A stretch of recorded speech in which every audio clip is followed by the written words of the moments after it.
주 안에 사랑하는 성도 여러분, 반갑습니다. 10월 25일 수요일, 오늘 함께 나눌 생명의 삶 본문은 에베소서 4장 25절에서 32절 말씀입니다. 먼저 본문의 말씀을 봉독하겠습니다. 그런즉 거짓을 버리고 각각 그 이웃과 더불어 참된 것을 말하라. 이는 우리가 서로 지체가 됨이라. 분을 내어도 죄를 짓지 말며 해가 지도록 분을 품지 말고 마귀에게 틈을 주지 말라. 도둑질하는 자는 다시 도둑질하지 말고 돌이켜 가난한 자에게 구제할 수 있도록 자기 손으로 수고하여 선한 일을 하라. 무릇 더러운 말은 너희 입 밖에도 내지 말고 오직 덕을 세우는데 소용되는 대로 선한 말을 하여 듣는 자들에게 은혜를 끼치게 하라. 하나님의 성령을 근심하게 하지 말라. 그 안에서 너희가 구원의 날까지 인치심을 받았느니라. 너희는 모든 악독과 노함과 분냄과 떠드는 것과 비방하는 것을 모든 악의와 함께 버리고 서로 친절하게 하며 불쌍히 여기며 서로 용서하기를 하나님이 그리스도 안에서 너희를 용서하심과 같이 하라. 아멘. 여러분, 좋은 나무와 그렇지 못한 나무를 구분하는 것은 얼마나 좋은 열매 또 얼마나 많은 열매를 맺느냐 하는 것입니다. 이러한 기준은 사람도 예외가 아닐 것입니다. 그 사람이 좋은 사람인가 그렇지 않은 사람인가 하는 것을 우리는 섣불리 판단해서는 안 될 것입니다. 그러나 성경은 그 사람의 열매, 즉 삶의 행실을 통해 그가 어떤 사람인지를 알 수 있다고 말씀해 주십니다. 마태복음 7장 16절, 그들의 열매로 그들을 알지니 가시나무에서 포도를 또는 엉겅퀴에서 무화과를 따겠느냐 말씀합니다. 그렇습니다. 포도나무에 포도가 열리고 사과나무에 사과가 열리듯이 그가 어떤 사람인가 하는 정체성을 따라서 그에 합당한 열매를 맺게 된다는 것입니다. 결국 좋은 나무가 아름다운 열매를 맺고 그렇지 못한 나무는 나쁜 열매를 맺게 되어 있습니다. 이와 같이 사람도 그 자신이 맺는 삶의 열매를 통해 그가 어떤 사람인지 알 수 있다는 것입니다. 오늘 본문의 첫 시작을 보면 그런즉으로 시작합니다. 이것은 앞선 24절에 하나님을 따라 의와 진리의 거룩함으로 지으심을 받은 새 사람을 입으라 라는 말씀과 연결된 시작입니다. 즉 오늘 본문의 말씀은 하나님의 새 사람은 삶이 어떠해야 하는지를 잘 알려주는 교훈의 말씀인 것입니다. 하나님의 새 사람은 어떤 사람인가? 본문 25절 말씀을 보면 하나님의 새 사람은 진실한 사람입니다. 사람과의 관계에 있어서 거짓말, 거짓 행동을 하지 않고 정직하고 진실하게 관계를 맺어갑니다. 요한복음 8장 44절을 보면 마귀에게 붙은 이름 가운데 하나는 거짓말쟁이, 거짓의 아비입니다. 거짓이 마귀의 정체성이고 또 마귀의 방법인 것입니다.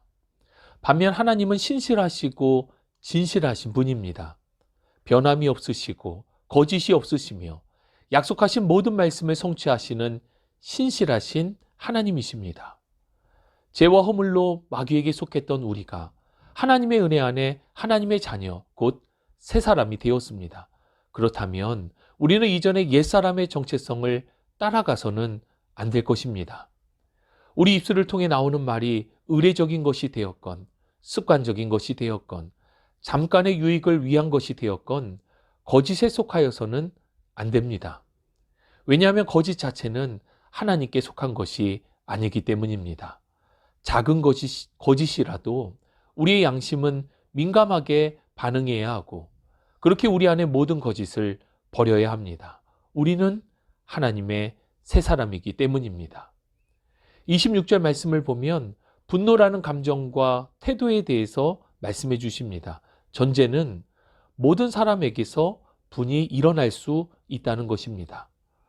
사람의 감정은 의도적이 아니라 자연적으로 우리 안에 생기는 것입니다. 외부의 환경에 따라 우리 안에 분노라는 감정이 일어날 수 있습니다.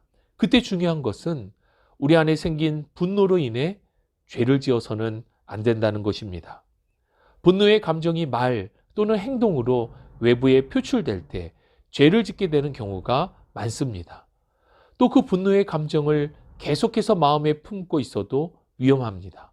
왜냐하면 분노라는 감정을 통해 마귀가 우리에게 틈타기 때문입니다.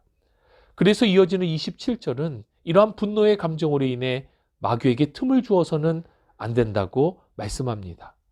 혹 상한 감정, 분노의 감정을 오래 가지고 있어서는 안 됩니다. 26절 말씀을 보면 해가 지기 전에 그것을 풀어야 함을 당부합니다. 그날의 부끄러움, 그날의 아픔과 상처, 그날의 분노가 있다면 반드시 그것을 그날 풀어내는 것이 지혜입니다. 만일 그렇지 않으면 마귀가 우는 사자와 같이 우리를 삼키기 위해 틈을 보고 있기 때문입니다. 28절과 29절의 말씀을 보면 선한 일과 선한 말을 통해 이웃을 사랑하고 공동체를 세워갈 것에 대해서 교훈합니다. 하나님의 사람은 도둑질하지 않습니다. 변화된 새 사람은 자신의 일에 최선을 다하여 수고하는 사람이고 가난한 자들을 구제하는 일에 또한 힘쓰는 사람입니다. 그렇습니다. 우리의 옛 사람은 남의 것에 집중했지만 새 사람은 자신의 일과 다른 사람의 필요에 집중하는 사람입니다. 그렇게 성실함과 긍휼, 양선으로 주변에 선한 영향력을 끼치는 사람입니다. 또 29절은 우리의 언어 습관에 대한 교훈입니다. 우리의 말에 은혜가 있어야 한다는 것입니다. 덕이 되지 못하는 더러운 말은 모두 버리고 덕을 세우는 말, 선한 말을 해야 합니다. 여기서 덕을 세우는 말이라는 것은 믿음의 말, 사랑의 말, 합력의 말, 생명의 말을 의미합니다. 말이 중요한 것은 말하는 대로 되기 때문입니다. 믿음의 말을 하면 믿는 대로 되어집니다. 그런데 안 된다고 이야기하는 사람은 정말 안 되게 되어 있습니다. 하나님께서 말씀으로 천지 만물을 창조하셨고 말씀하신 그대로 되어지는 것이 바로 질서입니다. 때문에 우리의 언어 습관은 매우 중요합니다. 마치 믿음 없는 자와 같이 말해서는 결코 안 될 것입니다. 우리는 오직 믿음의 언어, 사랑의 언어, 생명의 언어, 합력의 언어를 사용해야 합니다. 이러한 언어 습관을 통해 우리는 하나님의 은혜를 끼치는 선한 영향력으로 살아갈 수 있습니다. 이어지는 30절을 보면 하나님의 성령을 근심하게 하지 말라 말씀합니다. 이것은 하나님의 말씀에 불순종하여서 우리 안에 계신 주의 성령이 근심하게 하지 말라는 말씀입니다. 우리 안에 있는 모든 악함을 버리고 우리는 하나님의 새 사람으로서의 정체성을 따라 그렇게 살아가야 합니다. 특별히 공동체 안에서 32절의 말씀과 같이 서로를 친절하게 또 긍휼히 여기며 용서의 사랑을 실천해야 합니다. 내가 가진 기질과 성격 또 내 힘으로는 이것이 쉽지 않을 수 있습니다. 그러나 하나님의 사랑, 그리스도의 십자가 사랑 앞에 우리는 순복해야 합니다. 그것이 하나님의 사랑 안에 거하는 새 사람의 삶이기 때문입니다. 주 안에 사랑하는 성도 여러분, 우리의 정체성을 반드시 기억하시기 바랍니다. 우리는 마귀의 자녀가 아니라 하나님의 자녀입니다. 세상의 옛사람이 아니라 하나님의 새 사람입니다. 때문에 거짓에 치우치지 않고 참된 것을 말하는 진실한 사람입니다. 감정의 지배를 당하는 사람이 아니라 감정을 다스릴 수 있는 온유한 사람입니다. 선한 일, 선한 말로 하나님께서 우리에게 주신 은혜를 세상 가운데 나타내는 선한 영향력 있는 사람입니다. 아름다운 열매, 좋은 열매를 통하여 오직 하나님의 영광을 드러내는 삶을 살아가실 수 있기를 우리 주님의 이름으로 축복합니다. 사랑과 은혜가 풍성하신 하나님 감사합니다. 하나님의 은혜를 힘입어 우리로 하나님을 따라 살아가는 새 사람이 되게 하시니 참으로 감사를 드립니다. 뒤를 돌아보거나 이전의 세상의 구습을 따라 살아가지 않게 하시고 오직 주님을 바라보고 주님의 말씀을 따라 살아가는 하나님의 새 사람으로 우리를 온전히 붙들어 주옵소서.